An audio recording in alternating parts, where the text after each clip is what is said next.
You are now witnessing the moment where Aumahd Robinson became one of 4 men this season to run a top 10 all-time performance in the 300-meter dash. And when you stack up all of them, he is now officially the fastest. But before I get into all that, allow me to make it clear why I even made this video. Because college track and field gets so little media coverage that even if you wanted to follow the sport, good luck piecing it all together. And that is a shame, because you really can't win much of anything at the college level if you're not basically Olympic level. And since nobody else seems to care enough to tell you what's going on out there, I decided I would do it myself. And besides, it's nearly impossible, if you even wanted to track it all down on your own. So here is what really happened on what I consider to be the official week 3 of the college track and field season. Because if you have plans on winning anything at the national meet, you now know who exactly you're going to need to beat once you get there. And starting this off with the ladies, I have to address the Jameesia Ford situation, because she ran the 300-meter dash to open up her collegiate season, which is not surprising because she did the exact same thing last year. And once again, she is the collegiate leader in that event. As a freshman, she basically went undefeated throughout her entire indoor season, eventually winning the NCAA Indoor Championship in the 200-meter dash. So the fact that she is starting off again at the top of the leaderboard, and I don't see Mackenzie Long going out there to catch her either. There's no good reason for me to choose anybody else at the moment to beat her again at the NCAAs. But because Jameesia Ford hasn't run the 200 yet, somebody else had to become the collegiate leader in that event. And nobody could have expected that it would be Kelly Ufodiama of East Carolina University. She is a freshman. She's the first woman this season to break the 23-second barrier indoors. But she was on the SCA national list for the class of 2024. But she was only an 82 overall as a low 4-star, which means she was definitely not supposed to be leading all of college right now. And the time that she put on the boards is fast enough to give her a shot to get into the NCAAs right now. So to be clear, recruit rankings don't mean anything after the gun goes off. But that said, we also now have a brand new national leader in the 60-meter dash. It's Shenese Walker, who represents Florida State, but also runs for Jamaica. I bring that up for a reason, because we expected a Jamaican woman to lead the nation in the 60-meter dash this season. I just didn't think it was going to be Shenese Walker. I expected it to be Breonna Liston, which is probably still going to happen when she hits the track in another week or two. But for now, Shenese Walker is the collegiate leader, and will likely be joining her at the NCAAs. Yet the performance that I should have seen coming in hindsight is Mariana Beebe of Tennessee in the 60 hurdles. She just transferred in from Iowa, where she competed at the NCAA Championships last year. So her running fast is not that much of a surprise anymore, but she's already run fast enough to book her tickets to the NCAAs right now. So the only thing left for her to do is to make the final once she gets there. And the final lady this week that I have to shout out is Tacoria Humphrey in the long jump for Illinois. She went 22 feet 3 inches. And if you don't know what that means, allow me to break it down. It is going to be one of the best jumps we get all season. That's pretty much a foregone conclusion. So she's going to be there at the NCAAs now.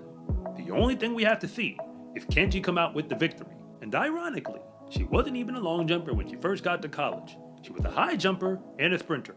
I'm not making this up, but as far as I'm concerned, she's found her event by now. But if you're new here, I want to say thank you for even making it this far into the video. And I'm Coach Rob, the founder of SCARecruiting.com, where I rank the best track and field recruits across the entire nation.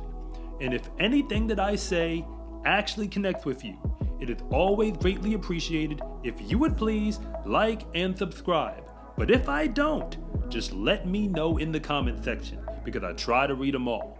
And moving on to the men's side, there's no way that I could possibly start this off without addressing the men's 60-meter dash, because the fastest man in college right now is Barnabas Agur, who represents William Carey University, which is in the NAIA.